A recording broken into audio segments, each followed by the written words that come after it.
I once saw an unforgettable incident.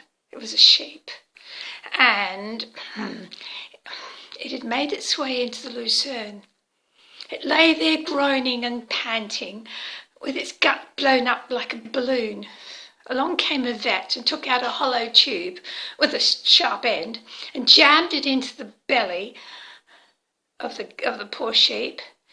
And the sheep was actually a lot happier and very soon jumped up. You see, what happened was that tube allowed the hydrogen and methane gas to hiss out. And the bloated feeling that sheep was suffering was resolved. It deflated. Well, Homo sapiens like you and I can only wish for relief like that, but it doesn't happen quite like that. Indulge me and I'll tell you how to solve your problems. Well, at least have a try. My friends will thank you because you see, I bore them with a lot of my research and it's not always relevant to them. So I will pour it into this instead. Right. Two trusted colleagues and I run the FODMAP Sensitives Support and Self-Help Association. You guessed it. I'm the mouth.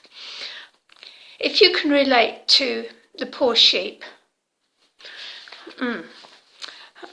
back in the farmyard again, quacks. Quacks will say you've got IBS, irritable bowel syndrome. I standing for irritable. Is that you? Can be irritable from the bowel all the way up to the brain. You can blame the vagus nerve for that. It runs all the way up, sends emails from your gut to your brain, and brain sends back emails, and so irritability all around. B stands for bowel, S stands for syndrome, which means a collection of symptoms. You might find that you vacillate between the world of involuntarily the world falling out of your bottom, or wishing the world would fall out of your bottom as it's lodged in it, and feeling very uncomfortable. I'm giving you an insight into the long list of symptoms that are collected from people or carers of people, like cows and sheep, who are adding to the greenhouse gases, or maybe only wishing they could. Anyway, they're from people that come along to my talks, and I talk about all this stuff and embarrass some but help others. Anyway, some wish that they could jolly well produce a jolly big fart and deflate their painful bloated gut. If they're singing in a choir, sometimes I've heard they try to do it softly, quietly, but anyway, that's another story. There's also they'd like to be able to clear their foggy thinking and gain control of their unpredictable gastrointestinal tract, which tends to control their appointments because they sometimes have to pull out because their gut is just not behaving itself. How so? Well, if I took a sample of your poo and I made it into a slurry, and added a vitamized mixture of fermentable oligosaccharides, disaccharides, monosaccharides, or polyols. Okay, I'm going to decipher that. That gobbledygook here stands for what we call FODMAPs. They are categories of short-chain sugar molecules, foods, which act like grapes on the way to wine. They ferment. Anyway, so back to the poo slurry. It becomes acidic and it produces gas. Right. How is this known? You've heard of people having part of their bowel removed and wearing a colostomy bag or even an ileostomy bag. Well, a wearer of an ileostomy bag who was FODMAP sensitive allowed investigations to demonstrate this whole situation. So he had FODMAPs into his mouth, which are short-chain fatty acids, short-chain sugars, not fatty acids. Poor absorption happened, gas production happened in the bag attached to him, and it was drawing in liquids, and then on the way down, extra liquid happened. Well, it didn't actually go any further than the bag, did it? So we took it out of the bag and we had a look, and it was really liquidy, and it was really, on the nose a bit, because of the fact that it was producing all these gases which shouldn't ordinarily be there. Getting the picture? Well, why, you ask? Particularly why me? Well, remember that trip you had to Bali or wherever you went? And you had the runs? Well, that was a possible gut inflammation, and it's possibly still hanging around in a low-grade residual form. Or you had antibiotics plus, which played havoc with your gut's normal happy critters, the flora. So land wars in your gut were happening, rioting, stronger ones gaining ground over weaker ones, and you land up with what's called dysbiosis, an imbalance of the types of gut bacteria. Firmicutes, bacteroidetes. Okay, I'm getting the message. Don't go into the waffle. This can be way down yonder or have migrated a bit north, which is quite often referred to as SIBO, which is small intestinal bacterial overgrowth. In other words, the gut's bacteria, the dysbiosis ones, the ones that are out of order, too many of one, not enough of the other, and etc. They've come up higher in your gut into your small intestine, and what's happening is causing all those troubles up higher, and then it continues on its way down. Well, go along to see the quack. No, I'm not back in the farmyard, I mean a doctor. And they're quite likely to give you a dose of antibiotics. Hair of the dog that bit you. Yes? Yes, well, anyway. Well, after you've had those antibiotics, your gut will be a bit like Terranalius, waiting for occupation. Of bacteria. Now, whether you'll get the goodies or the baddies, or whether they'll be in the right order, is another story. We can talk about how to re-inoculate your bowel with goodies, but that can be another story another time. Another reason why you might have got it was you might have been born like it. Some errant genes in your chromosome 6 have probably been switched on somewhere along the way, and they can include things like the HLA-DQ 2.2 alleles or HLA-DQ-A1 0.201 anyway, or the HLA, I will stop in a minute, DQB10202. Anyway, enough of that, but you can just get the picture talking about genes, yes? Okay. Now, another thing that can cause you trouble, of course, is stress. The enteric nervous system, the gut-brain axis, the vagus nerve, those messages we talked about, emails running from your brain down to your gut and backwards. Anyway, they can all cause troubles too. That just stirs up, what's going on inside your gut. Okay, now what? Well, thanks to people like Professor Gibson and Sue Shepherd, I think she's Dr. Sue Shepherd actually now, we have a self-inflicted diagnostic tool we can use. I say self-inflicted because it's not easy, but it's possible. And it's not too difficult. I know many who've done it and they've been successful. Okay, and it's to determine which of the FODMAPs, the fermentable oligosaccharides, disaccharides, monosaccharides and polyols, which of those food categories and which foods within those food categories are actually your bugbears. And anyway, which are causing things like confused fluid absorption and confused motility of the gut and causing borborygmi, just noises in the gut, you know what I'm talking about. Anyway, let's talk about these FODMAPs. Right. Okay, F in FODMAP stands for fermentable. A bit like those grapes that are on their way to becoming wine one day. The O stands for oligosaccharides. We've got no natural enzyme in our gut to actually digest this. So it's all right for those who haven't got a sensitive gut. They can act as a good prebiotic to feed the gut bacteria. But if you've got a sensitive gut, well, what it will do is it will raise hell in your gut. It will cause you pain and trouble. Okay, so and examples of these oligosaccharides, which are usually referred to as fructans, examples include garlic, peaches, wheat, cashews, rye, watermelon, artichokes, just to name a few. Don't worry, there's plenty of other foods you can eat. Okay. Also included in this category are the galacto-oligosaccharides, for which we also have no digestive enzyme, which is going to cause havoc in us people who've got sensitivity. Okay, for those who are not sensitive, it will be another good prebiotic, but hellfire for us. All right.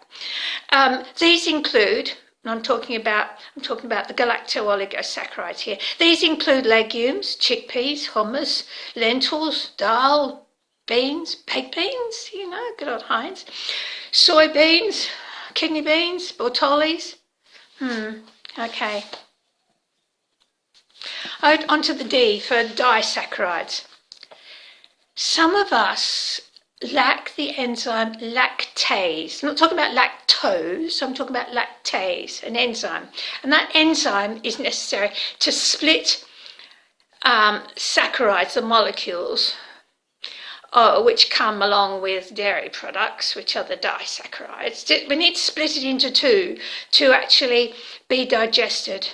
And if it's not split into two, well, you see what happens is it ferments, back to the old story, gas, fermentation, bloat, pain, noise, suffering, etc., etc. Now, along with the dairy products, they vary in the quantity of lactose in them, and it's the lactose that's causing the trouble, right? The lactase is the enzyme. Give you an example, 20 milligrams of butter is only 0.1 grams of lactose, but 250 mils of milk, full fat milk, is a whopping amount of 16 grams of lactose. So your ice cream, yogurt, custard, etc. Troublemakers. Right, let's move on to M. M for monosaccharides. M in FODMAPs, okay? Monosaccharides, single saccharides, other than not like disaccharides, double saccharides. Okay, moving on. Monosaccharides, the notorious fructose. Okay, you probably heard about this. Causes people all sorts of problems. But anyway, I shouldn't waffle. This notorious fructose, it needs to be digested, fructose, it needs a piggybacked glucose to get it across the gut lining successfully. Yeah? Okay. And so if it doesn't have this piggybacked glucose on it, or it doesn't have it inherent naturally within it, then it's going to cause you trouble. For example, honey. It's got higher fructose than glucose. Trouble. Okay? Likewise, apples, mangoes, sugar snap peas, pears, and others. Sorry, there's quite a few of these. But you get something like good old kiwi, and I'm not talking about the people from the good land, I'm talking about the actual fruit. Chinese gooseberries, they were called at one time. They have an equal quantity of fructose and glucose. So, of molecules, that is. So they can be successfully digested, even by us sensitives, yes? Right, okay. Okay, there are many vegetables like that. Now, some foods actually fall into more than one category. For example, your good old Heinz baked beans. They're a monosaccharide. They're a galacto-oligosaccharide. And they also are in the category of fructans. You can see what I mean about bad news, can't you? They're notorious. And they've got a reputation, but, unfortunately, they are actually good for us. And don't give up, because you see down the track sometime, you may actually find that you'll be able to have them anyway. Right, okay. Right, now we're down to A in FODMAP. A. Good news. It just stands for and. Good old conjunction word. Okay. P, last one in FODMAP. Polyols. Now, there are many types of polyols, all right? For example, sorbitol, mannitol, etc. Now, if you listen to the word polyol, sounds a bit like alcohol? Yes, because it is. It's a sugar alcohol. All right. Okay. And for us sensitives, these small molecules, they attract water into our gut, and they're notorious for causing a good old liquid poo, bloat, pain, etc., etc. Examples of these include cauliflower. None of that cauliflower rice for you. Okay, nashi pears, and there's others. Now, there's also food additives that are added to processed foods. They also contain these. Now, some of them come under titles like sorbitol, mannitol, maltolol, xylitol. By the way, xylitol appears in many toothpastes, absorbed through the mucosa of your mouth, your buccal cavity, and into your bloodstream. Bad news. Isomalt, and there's others. All right, so polyols are a bit of a bad news category. Okay, so now we're getting closer to the end and closer to the positivities. All right, so we now know what the potential enemies are. So we go into an elimination phase. We cut out everyone, religiously, categorically. We cut out all the FODMAPs. We do it for up to 4 to 6 weeks, no longer. I don't want you to land up with malnutrition. But you can actually keep yourself quite healthy on a FODMAP diet. I've got plenty of proof for that. Anyway, it takes about 4 to 6 weeks, and what we're looking for is for you to become symptom-free. Once you're symptom-free, we can actually start on the reintroduction phase. All right, so once you're symptom-free. So you might like to document along the way when you're having your foods. Document particularly when you start becoming symptom-free. That's the best news bit. That's the good bit, yes? Okay, we want that. All right, so once you are symptom-free, all right, this is a suggested reintroduction format, all right? We usually start with the polyol category. We might start with a sorbitol one, a blackberry or avocado. And you introduce a little bit, wait a couple of days. And if you've got no symptoms and you're fine, wait a couple more days, add a bit more. Still symptom-free? You're laughing. Okay, let's move on to another category. Still within the polyols this time. Mannitol. That's your cauliflower. All right, make up a nice cauliflower rice, but don't have a lot of it. Be careful. Just a small amount. Wait a couple of days. Document symptoms if there are any. Wait a couple more days perhaps.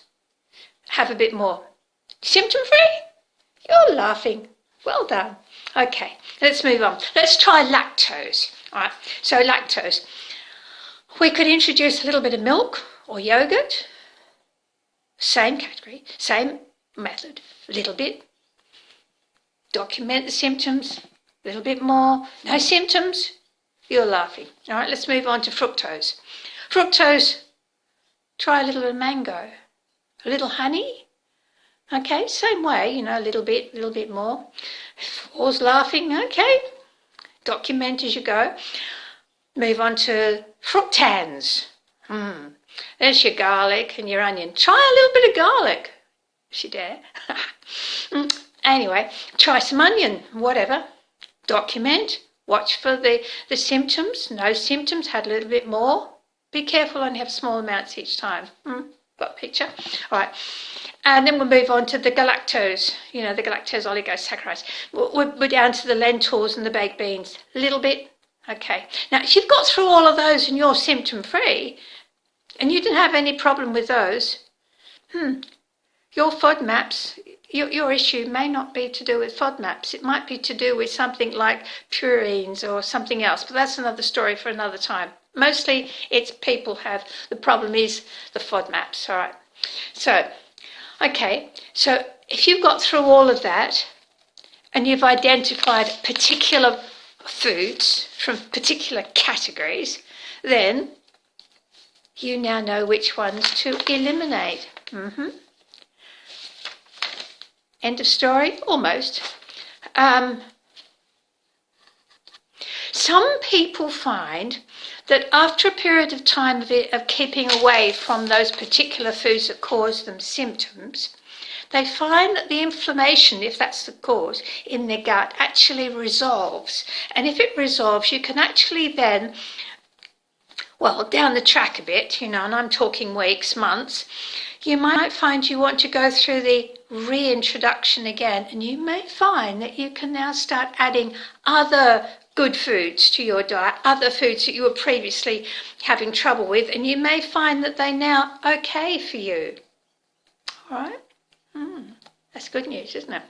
Okay. Now, as far as the lists go, list of foods. Now, you need a list which has got the traffic light system on it, red, amber, green. And you're going to cut out all the ones that have got all the reds, all the ones that have got their ambers, and you're only going to eat the ones that are green. Okay. Now, the best list on the market are the ones from Monash University. That, by the way, that's where Professor Gibson and Sir Shepherd, etc., they hailed from at an early stage. They're in different unis at the moment. Anyway, another story. Okay. Now, the edition 5 and the edition 6 of the actual handbooks, which are available in Mornington Library, I know because I asked them to buy them in, Mornington Library, but there are in other libraries too. And you can also purchase them online from Monash University. Anyway, they are good lists. I know that down the track we've had a few sort of reiterations. We found that some foods are now okay and they're not. For example, things like, if you actually sprout mung beans, then they're not quite in that same category as legumes. But anyway, that's another story. We won't go down that track at the moment. Now, Monash University also have an app available. A FODMAP, just Google FODMAP, Monash University app, and it'll come up. Now, be wary of the app. It's very good in many ways. You can actually program it in eventually to give you lists which are actually minus the particular foods that you are sensitive to, most highly sensitive to. But it does contain some processed foods. Now, when we go into we go into the category of processed foods, even if they're called FODMAP free, they're not necessarily completely FODMAP free. And so what happens is you get FODMAP stacking. That means you've got a little bit of that particular FODMAP here and a little bit there, and it's mounting up, and you're actually creating a problem because you're now going into that category of over amounts of the FODMAPs. Okay. So we don't want FODMAP stacking, so we're being very wary of that. By the way, the only things that are really completely FODMAP free are things like eggs, chicken,